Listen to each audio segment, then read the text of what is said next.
amables de poner el power, comenzamos. Hoy vamos a hablar de Josué. Vamos a continuar un poco lo que vimos el otro día hablando de Josué. Si recordáis, hace 2 domingos hicimos un recorrido histórico por los 5 primeros libros de la Biblia con respecto al tema de la tierra prometida. Hablamos exclusivamente o principalmente de ese tema, ¿verdad? Era un recorrido que era necesario para entender no solo el contexto del Pentateuco, de los 5 primeros libros de la Biblia, sino también el contexto del 6.º libro, que es el que empezamos hoy, que es el libro de Josué, pero siempre hablando de ese asunto, de la tierra prometida, ¿verdad? Muchos eruditos llaman al libro de Josué la continuación del Pentateuco, ya que la historia mantiene una continuidad. Si leemos los 5 primeros libros de la Biblia y luego seguimos con Josué, veremos que que la historia continúa, por decirlo de alguna manera, ¿verdad? Dijimos que el Pentateuco acaba con la muerte de Moisés y que Josué comienza con la entrada en la tierra prometida. Los israelitas, antes de entrar en la tierra prometida, guardaron 30 días de luto por esa muerte de Moisés, porque era lo que tocaba hacer, ¿verdad? Lo que estaba previsto. Hablamos también de que habían 2 tribus y media que decidieron no pasar al Jordán, que se quedaron en este lado del Jordán, en la llamada Transjordania, y que el resto sí que cruzaron el río, y que es lo que vamos a empezar a ver hoy. También dijimos que la promesa, si recordáis, la promesa hecha a Abraham en cuanto a su descendencia, implicaba una promesa aún mucho mayor. Leímos en Génesis que decía la promesa a Abraham: en tu simiente serán benditas todas las naciones de la tierra en recompensa por obedecer mi voz. Es decir, la bendición venía condicionada por la obediencia, y luego en Gálatas esto lo explica mejor Pablo, o de una forma diferente, diciendo: ahora bien, las promesas fueron hechas a Abraham y a su descendencia. No dice y a sus descendencias en plural, como de muchas, sino como de una, a tu descendencia, la cual es Cristo. Por esto mismo, insisto, por esta explicación que podemos ver juntando estos 2 textos, insisto mucho en que tratemos de estudiar la Biblia en su idioma original, porque viéndolo solo en el nuestro, pues no nos daremos cuenta de algunos detalles como este sobre el que nos llama la atención Pablo. Es decir, la promesa hecha a Abraham con referencia a su descendencia incluía también la promesa de salvación a través de Jesucristo. ¿Recordáis que vimos todo esto hace 2 domingos, verdad? Espero que lo recordéis. Entonces llegamos ya al libro de Josué, 6.º libro de la Biblia, y comenzamos leyendo. Después de la muerte de Moisés, siervo de Yahvé, aconteció que Yahvé habló a Josué ben Nun, ministro de Moisés, diciendo: Moisés, mi siervo, ha muerto. Ahora pues, levántate, cruza este Jordán, tú y todo este pueblo, a la tierra que doy a los hijos de Israel. Como dije a Moisés, todo lugar que pise la planta de vuestro pie, lo he entregado a vosotros. Bien. Lo que aquí vemos es que Moisés ha muerto, pero la promesa de Dios sigue en pie, porque las promesas de Dios, como vimos también el otro día, son sí y amén, y no dependen de que vivamos o muramos nosotros, sino que dependen de Él y de su tiempo. A su tiempo, las promesas de Dios se cumplen sí o sí, no debemos dudar de esto, ¿verdad? Mirad, recuerdo que en una ocasión, no voy a dar detalles para no descubrir de quién se trata, un padre de familia recibió una promesa de Dios. Una historia muy parecida, pero ¿qué ha pasado aquí? El padre de familia recibió una promesa de Dios. Tiempo después cayó en un pecado, enfermó y murió. Él llegó a ver esa promesa, pero no la disfrutó. porque el Señor se lo llevó. Sin embargo, aunque la promesa se la dio a él, esa promesa también incluía a su descendencia, por lo que su familia sí que disfrutó de la promesa. ¿Entendemos? Y es solo un ejemplo de los muchos que podría contar, ¿verdad? Esto no solo le sucedió a Moisés, le ha sucedido a mucha gente. Nos puede suceder a cualquiera de nosotros. Entonces, mirar, sencillamente lo que ocurre aquí, que vemos en el texto, es que Dios ha cambiado de líder para guiar al pueblo hasta la promesa. Hasta aquí los guiaba Moisés, pero a partir de ahora quien nos va a guiar va a ser Josué. El líder puede cambiar, pero la promesa de Dios no. La promesa de Dios es sí y amén. Y vemos en el texto también que Dios habla a Josué, no nos explica cómo, no nos dice cómo le habla, si es de forma audible o si es a través de una visión o cómo, pero sí vemos que le da unas instrucciones claras que él recibe a la perfección. Y esto me hacía preguntarme, ¿recibimos de forma clara, que no nos quepa la menor duda, las instrucciones que Dios nos da? Releamos el texto. El texto dice: después de la muerte de Moisés, siervo de Yahvé, aconteció que Yahvé habló a Josué ben Nun, ministro de Moisés, diciendo: Moisés mi siervo ha muerto. Ahora pues, levántate y cruza este Jordán, tú y todo este pueblo, a la tierra que doy a los hijos de Israel. Como dije a Moisés, que ya no está, todo lugar que pise la planta de vuestro pie, lo he entregado a vosotros. Lo he entregado, lo dice en presente, notémoslo, notemos los tiempos. Lo está diciendo en presente, aunque lo veamos, aunque no veamos la promesa, decimos, no, la promesa, pues es que no la veo. La podemos dar por cumplida, porque Dios, las promesas de Dios son sí y amén. Y dice que ya la ha dado, ya la ha dado. Y vemos que le está dando a Josué unas instrucciones claras y a la vez unas instrucciones sencillas que Josué recibe. Y pregunto de nuevo, ¿recibimos nosotros las instrucciones de Dios con esa claridad? Es decir, ¿sabemos nosotros lo que tenemos que hacer? ¿Sabemos lo que Dios quiere que hagamos? Cuando Dios nos abre puertas, ¿somos capaces de verlo, de darnos cuenta de esas puertas abiertas y de entrar, de atravesarlas?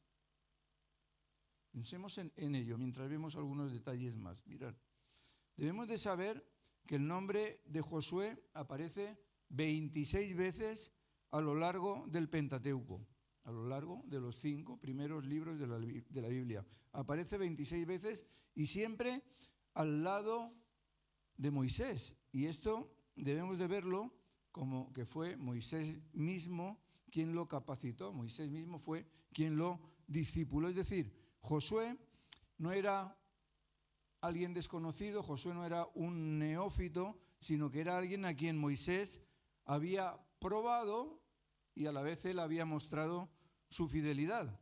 Y esto nos lleva a una lección práctica para nuestras vidas. No podemos delegar en alguien que no ha sido probado previamente.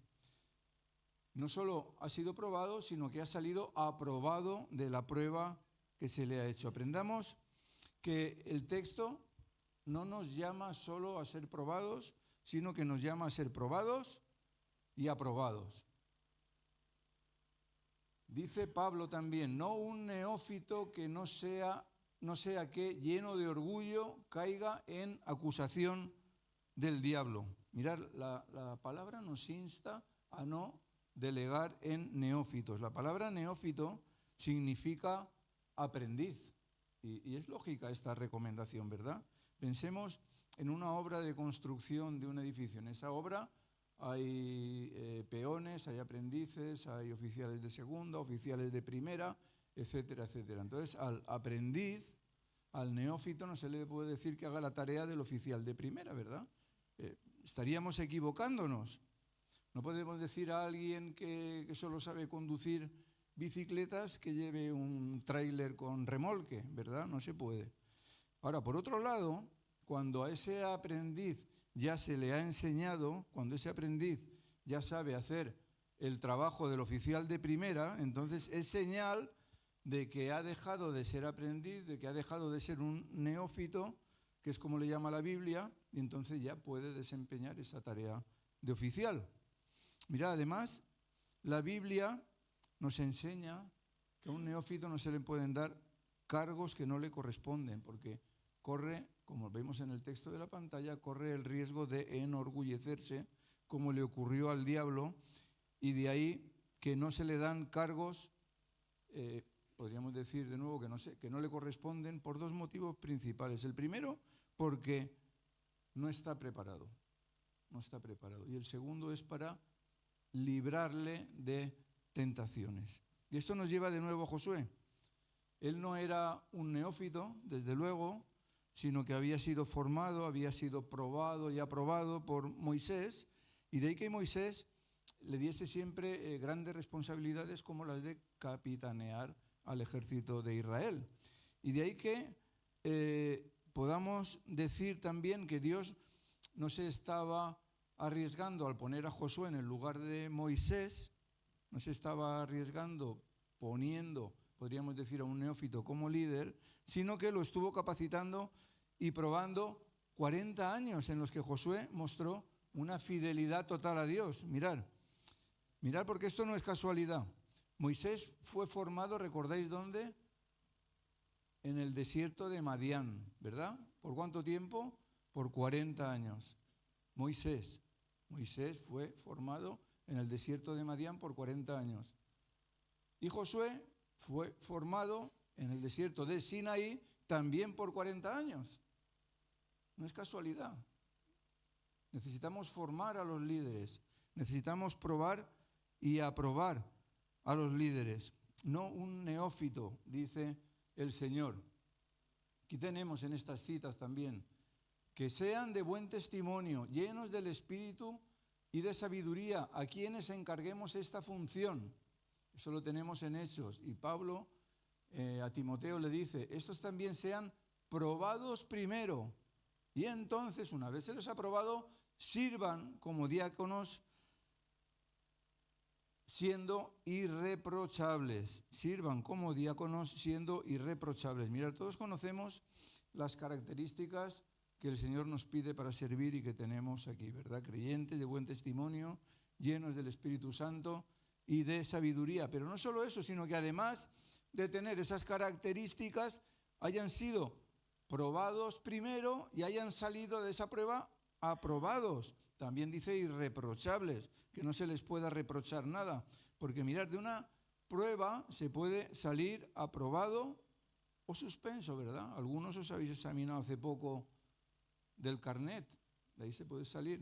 Todos hacemos la prueba del carnet, pero podemos salir aprobados o suspensos, ¿verdad? Por eso no es suficiente con ser probados, sino que tenemos que salir de la prueba aprobados. A veces esto no se entiende y hay quien incluso se enfada porque no se le pone donde él quiere, pero es que la palabra es clara y no solo es que sea clara, sino que tiene toda la lógica el que debamos de cumplir con estos requisitos que el Señor nos pone. Amén. El caso es que Josué los cumplía y de ahí que se le encargase la misión de tomar la tierra prometida. Ahora, fijaros en algo. Moisés había desobedecido a Dios, ¿verdad? Y Dios no le permite entrar en la tierra prometida, ¿recordamos? Pero mirar cómo habla Dios de él. Pero no se ha levantado aún otro profeta en Israel semejante a Moisés, a quien Yahvé trataba cara a cara, ya en razón de todas las señales y prodigios que Yahvé le envió a hacer en el país de Egipto con respecto a Faraón, a todos sus siervos y a toda su tierra, ya en razón de toda aquella mano poderosa y de todos aquellos terribles portentos que hizo Moisés en presencia de todo Israel. Fijaros que así acaba Deuteronomio, es decir, estos son los 3 últimos versículos del 5.º libro de la Biblia, los últimos tres versículos de del Pentateuco, y en ellos Dios elogia a Moisés a pesar de su desobediencia y de que Dios no le permitió entrar en la tierra prometida. Dios lo elogia. Y en el siguiente versículo, que ya es el primero del libro de Josué, como hemos visto antes, Dios mismo llama a Moisés mi siervo. Después de la muerte de Moisés, siervo de Yahvé, aconteció que Yahvé habló a Josué ben Nun, ministro de Moisés, diciendo: Moisés, mi siervo, ha muerto. O sea, fijaros cómo acaba el Pentateuco, el Deuteronomio, los últimos 3 versículos de Deuteronomio, cómo empieza el siguiente libro, Josué, exalzando a Moisés. Dios dice mi siervo, lo que es un gran reconocimiento a pesar de su desobediencia, a pesar, podríamos decir, de su imperfección en cuanto a lo que se esperaba de él. Pero esa imperfección no impidió el reconocimiento de Dios. Es decir, aunque su servicio había sido imperfecto, Dios le seguía aceptando. Y eso tiene que recordarnos el consuelo que tenemos cada uno de nosotros a través de Jesucristo, que a pesar de nuestras imperfecciones y gracias al sacrificio de Jesucristo en nuestro lugar, le pertenecemos a Dios para siempre. Le pertenecemos para siempre. Él nos considera suyos y no se avergüenza de llamarnos sus siervos a pesar de nuestros errores. Ahora, fijaros, un detalle. ¿Por qué le dice Dios a Josué que Moisés ha muerto? Fijaros que era algo, como he dicho al principio, era algo evidente. Ellos llevaban 30 días guardándole el luto a Moisés y por lo tanto ellos sabían sobradamente que Moisés había muerto. Llevamos 30 días de luto. Pero Dios se lo recuerda. ¿Sabéis para qué? Para que no caigan en lo mismo que cayó Moisés, para que recuerden el motivo por el que Moisés no había entrado en la tierra prometida. Era una advertencia de su desobediencia y el juicio de Dios sobre ella, no dejándole entrar en la tierra prometida. Las personas lideradas suelen copiar a sus líderes, ¿verdad? Las personas lideradas suelen comportarse como han aprendido a comportarse del comportamiento que tienen sus líderes. Y de ahí que Dios les advirtiese que Moisés había muerto por su desobediencia para que no copiasen la desobediencia de Moisés y se fijasen en la fidelidad de su nuevo líder. Es como decirles, ahora tenéis que fijaros en Josué. Y fijaros, era Moisés de edad de 120 años cuando murió. Sus ojos nunca se oscurecieron ni se había debilitado su vigor. Y luego el Salmo 31 dice, en tu mano están mis tiempos. Moisés estaba sano cuando murió. Moisés estaba sano cuando murió. Sus ojos nunca se oscurecieron ni se había debilitado su vigor. Moisés estaba sano cuando murió y este es un recordatorio más de que Dios controla tanto la vida como la muerte. Y ponga lo que ponga en nuestro certificado de defunción, cuando morimos, solo morimos porque el Padre nos llama. Amén. Solo morimos porque el Padre nos llama. No hay otro motivo. Y algo más que nos recuerda la muerte de Moisés es que el avance del reino de Dios no recae en un solo hombre. Absolutamente todos nosotros somos prescindibles. Todos nosotros somos prescindibles. Incluso Moisés, considerado por Dios como el mayor de los profetas en aquel tiempo. Él también lo era o también lo fue. No nos creamos lo que somos, lo que no somos, perdón. Moisés murió, pero el reino de Dios siguió avanzando, no se detuvo. Pero las palabras de Dios no eran, por así decirlo, no eran para menospreciar a Moisés, sino eran para fortalecer al nuevo líder, para fortalecer a Josué, para darle autoridad y a la vez también para protegerle de cualquier ataque de vanidad. Ahora, ¿qué nos dice este hecho a nosotros? Nos dice primero que no nos envanezcamos, que no nos lo creamos, que no nos creamos lo que hacemos, hagamos el trabajo que hagamos, tengamos el cargo que tengamos, aunque seamos pastores. Si uno por ser pastor se cree algo, está perdido, está totalmente perdido. En segundo lugar, la obra de Dios se llevará a cabo sí o sí.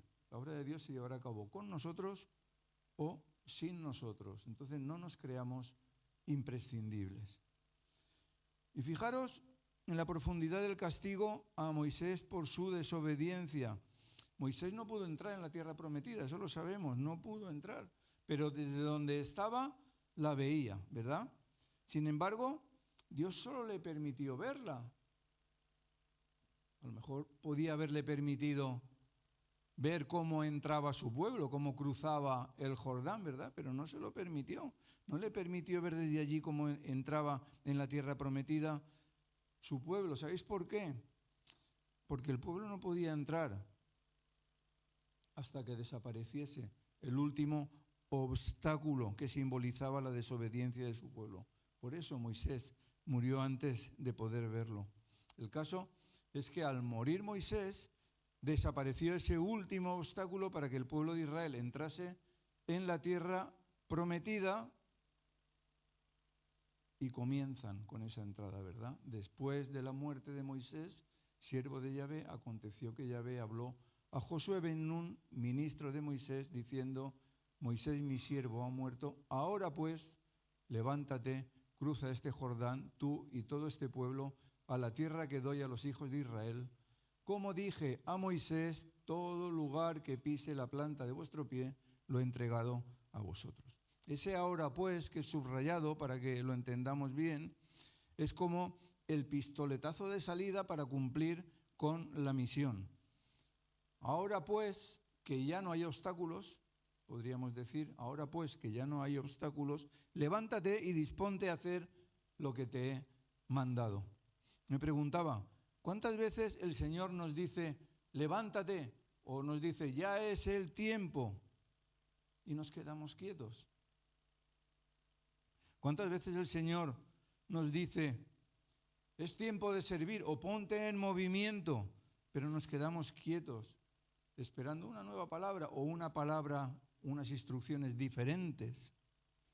Aquí Josué no se queda quieto, sino que, como vemos en el texto, se levanta y se pone en marcha. Y recordemos lo que vimos hace 2 domingos. La promesa había sido hecha 800 años antes. No había sido ayer ni antes de ayer, 800 años antes. Sin embargo, ni Josué ni su pueblo se desanimaron ni dejaron de creer en el cumplimiento de la promesa. Imaginaros que alguien le hace una promesa a vuestro tatarabuelo y vuestro tatarabuelo fallece y sigue el bisabuelo esperando la promesa. Luego el bisabuelo fallece y sigue el abuelo esperando la promesa. Luego el abuelo fallece y sigue el papá esperando la promesa y te llega a ti sin haberse cumplido. ¿Seguirías esperando o te desanimarías? El caso es que esta promesa no la había hecho cualquiera, sino el Señor. Y ellos sabían, como nosotros sabemos, que las promesas de Dios son sí y amén. Y que en su tiempo llegan siempre. Que es muy probable que no coincida con nuestro tiempo, pero en su tiempo llegan siempre. Recordemos lo que dice el versículo 3 con respecto a la promesa. Todo lugar que pise la planta de vuestro pie, lo he entregado a vosotros. Todo lo que pisasen, entre comillas, ahora lo veremos más en profundidad, era un regalo de Dios para ellos. Y lo veremos claramente cuando lleguemos a la primera batalla, o la primera batalla importante en Jericó, donde tomaron la ciudad sin siquiera pelear, ¿verdad? La tierra prometida era un regalo de Dios que simbolizaba el regalo de la salvación. El regalo de la tierra prometida simbolizaba el regalo de la salvación. Ellos no merecían el regalo de esa tierra. Los israelitas no merecían el regalo de esa tierra como nosotros no merecíamos el regalo de la salvación. Sin embargo, Dios nos lo da sin merecerlo, solo por su infinito amor hacia nosotros. Mirad, si fuera por obras, ni el pueblo de Israel habría heredado la tierra prometida, ni nosotros la salvación eterna. Pero gracias a su inmerecido amor, no por obras, sino por gracia, ambos hemos recibido lo que Dios nos prometió sin merecerlo. Pero Dios demuestra su mismo amor hacia nosotros en que, siendo nosotros aún pecadores, Cristo murió por nosotros. Sin merecerlo, Cristo murió por nosotros. Recordemos la promesa que vimos sobre que de la simiente de Abraham nacería el Salvador. ¿La recordáis? De ahí que el regalo de la tierra a la nación de Israel estaba diseñado para que ahí mismo, en esa tierra prometida, naciese el Salvador, que nos iba a reconciliar con Dios. Todo estaba preparado por Dios en un plan perfecto, como todo lo que Él hace, ¿verdad? Todos los planes de Dios son perfectos. Los profetas habían enseñado cientos de años antes de que Jesús naciese todo lo que iba a suceder. La tierra prometida aún no les pertenecía, pero ya se sabía que el Salvador iba a nacer en ella y en el lugar en que iba a nacer. Vemos el plan de Dios tan perfecto que nadie lo podía imaginar en aquel entonces, pero sucedió tal como Él lo dijo. Vemos la grandeza de ese plan de Dios que también se cumple en cada uno de nosotros. Y mirar, no es que entrasen en una tierra deshabitada, sino que tenían que conquistarla, porque al entregarla a Dios podríamos pensar, no, es que entraban y ella era suya, ¿no? Tenían que luchar, tenían que conquistarla, tenían que pelear, pero a la vez el Señor sabía que lo iban a conseguir. Mirad, a veces queremos que el Señor nos dé las cosas sin esfuerzo y decimos, como es un regalo de Dios, o como es una promesa de Dios, que me la dé, ¿no? Pero en este texto aprendemos que a veces, la mayoría de las veces, el Señor quiere que trabajemos, el Señor quiere que nos esforcemos. No es que no sea un regalo, sino que el Señor quiere que apreciemos el regalo, que le demos valor al regalo. Y de ahí que necesitemos esforzarnos para llegar a Él. Como veíamos el otro domingo, esfuérzate y sé valiente, nos lo dice también el Señor a nosotros, como se lo dijo a Josué. Pero mirar, no vamos a poder seguir mucho más. Yo quería haber hablado hoy de todo el primer capítulo, pero era preciso esta introducción. Apenas hemos llegado al 3 y tiene 18 versículos. Lo vamos a dejar aquí, pero permitidme que concluya con una aclaración que muchas veces malinterpretamos y es muy importante que lo entendamos a la perfección. Muchas veces malinterpretamos el texto en el que el Señor le dice al pueblo de Israel, todo lo que pisare la planta de vuestro pie, os lo daré. Y nos creemos que allá donde pisamos es nuestro. Yo eso lo he oído muchas veces. Nos creemos que allá donde vayamos, vamos por el campo, esto es mío. Y me lo quedo, ¿verdad? Tomamos posesión de ello, como dice el versículo, ¿verdad? O ocupamos casas. Esta casa es mía. Me la quedo. Yo sé que hacen falta viviendas, pero no es la forma. No es la forma. Esta mala interpretación me recuerda algo que viví en Brasil. Carol estaba allí. Y aunque no tiene que ver con esta, nos sirve de ilustración. Allí, estando en Brasil, en Palmas, municipio de Tocantins, muy cerca de la selva, el suelo donde estábamos acampados en tiendas de campaña, y el suelo estaba lleno de serpientes. Aquello parecía una plaga. Había muchas serpientes cobra, principalmente en una zona donde bajábamos a comer. Había escorpiones también. Y entonces la gente de allí que iba con chanclas, es decir, con el pie descalzo, iban, muere diablo, muere diablo. Y van pisando las serpientes, así. Se estaban arriesgando mucho, desde luego. Eso, además de una temeridad, ¿verdad? Porque era muy peligroso, porque les podían morder, no tiene nada de bíblico, porque las serpientes no son el diablo, ¿verdad? Sino un animal más. Del mismo modo, el tomar cualquier lugar que pise la planta de nuestro pie, pisándolo sin que Dios nos lo haya dicho, no tiene absolutamente nada de espiritual, sino que es una acción guiada por la carne, porque mirad lo que dice después de decir todo lugar que pise la planta de vuestro pie, mirad lo que sigue diciendo. A veces cogemos textos sueltos. Desde el desierto y este Líbano hasta el gran río, el río Éufrates, toda la tierra de los heteos hasta el mar grande, hacia la puesta del sol, serán vuestros términos. Serán vuestros límites. Entonces, aquí vemos claramente que resulta que no es todo lugar que pisemos, sino todo el lugar que Dios nos dice que pisemos. Amén. Todo el lugar al que Dios nos envía.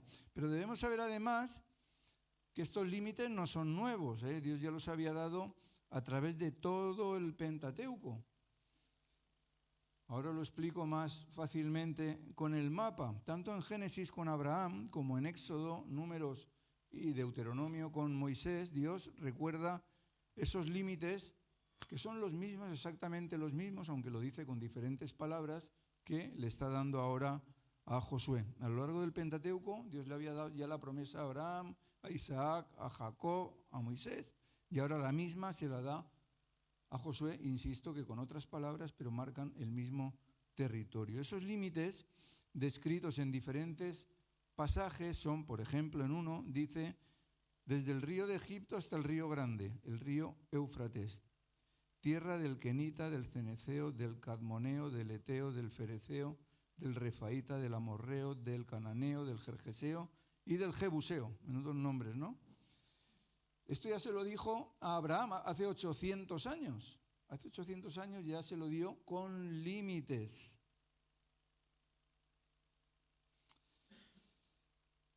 Debemos de pensar que la tierra que reclama Israel en la actualidad es la tierra que Dios le prometió hace más de 4.000 años y que en algunos momentos de la historia la han poseído en su totalidad.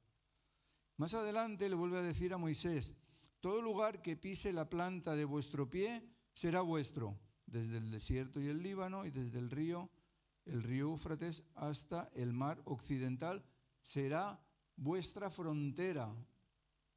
Claramente Dios pone unos límites a ese todo lo que pisare la planta de vuestro pie. De nuevo vemos que hay unos límites. Mirad, no sé si lo veis bien, el mapa, pero esto tiene puntero, creo que sí. Sí, ahí, muy bien. Si os dais cuenta, ellos venían de Egipto por aquí y entonces lo más fácil habría sido pasar por Filistea. Lo más lógico, vamos, pero ellos siguieron una ruta parecida a una ruta que hizo Abraham. Y entonces, en lugar de entrar por aquí, que era el camino más corto, entraron por aquí, por este lado del Jordán. Aquí vemos, por ejemplo, este es el monte Nebo, que es donde murió Moisés, y desde donde vio la tierra prometida, y aquí está Jericó, que es la primera conquista. Entonces vemos también la media tribu de Manasés, una aquí y otra aquí, está la parte Transjordania y está la Cisjordania, y entonces vemos aquí las dos tribus y media, que eran Rubén, Gad y la mitad de Manasés, y en el otro lado vemos a Aser, Neftalí, Zabulón y Isaacar, la mitad de Manasés, Efraín, Dan, Benjamín, Judá y Simeón. Se entiende esos son los límites que tenía la tierra prometida dada por Dios. Sabemos que después pues, han habido diferentes límites dependiendo de las épocas. Lo que quiero que veamos con esto es que no podemos tomar como promesa de Dios todo lo que pise nuestro pie, generalizando, como a veces se hace, sino todo lo que Dios nos dice que tomemos. ¿Amén? ¿Se entiende esto? Todo lo que Dios nos dice que tomemos, porque es que es Dios quien pone los límites. Esto es lo que le dice a Josué: desde el desierto y este Líbano hasta el gran río, el río Éufrates, toda la tierra de los heteos, hasta el mar grande, hacia la puesta del sol. Serán vuestros términos, serán vuestros límites, será vuestra frontera.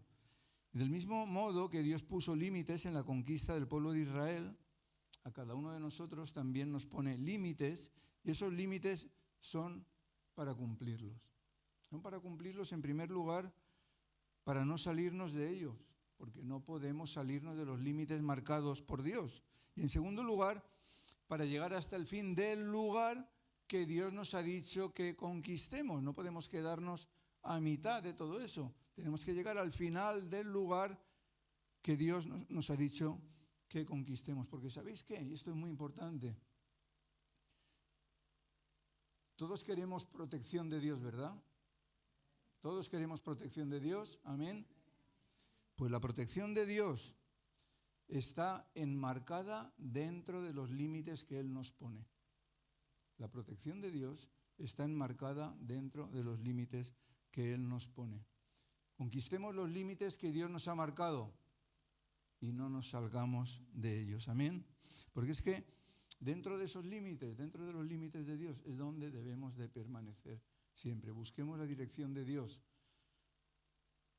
Tratemos de entender qué es lo que Dios quiere que hagamos y pongámoslo por obra. No nos quedemos quietos, levantémonos y vayamos adelante a conquistar esos límites, ese lugar, esa tierra que el Señor nos ha prometido a cada uno de nosotros. Amén.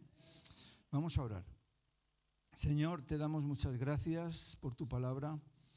Gracias, Señor, porque nos cuidas, Señor. Sentimos tu cuidado, tu amor, tu protección. Gracias por esos límites que pones a nuestra vida, aunque muchas veces no los entendemos, Señor, pero sabemos que son para nuestra protección. Ayúdanos a entenderlos, ayúdanos a respetarlos, Señor, y ayúdanos a no salirnos de ellos, Señor. Queremos obedecerte a ti, queremos ser de bendición y queremos ser de bendición a otras personas. Ayúdanos, Señor, también a mostrarles el camino, ese camino que tú nos marcas, ese camino dentro de tus límites, Señor, para que todos podamos ser bendecidos por ti, que no haya desobediencia en nuestras vidas, Señor, y que en todo momento nos comportemos firmemente, Señor, como Josué, tomando la tierra que tú nos has prometido. Y en esta hora, Señor, te ruego también por Aixa, Señor, tú conoces la situación por la que está pasando y te rogamos todos unidos por una sanidad total en su vida, Señor, que ella pueda levantarse victoriosa y pueda regresar pronto con nosotros. Ponemos su vida en tus manos, dándote gracias por todo, en el nombre de Cristo Jesús. Amén. Amén. Que Dios os bendiga. Dios os bendiga. Dios os bendiga. Ahora vamos a tener un tiempito de tomar café y de charlar un poco todos.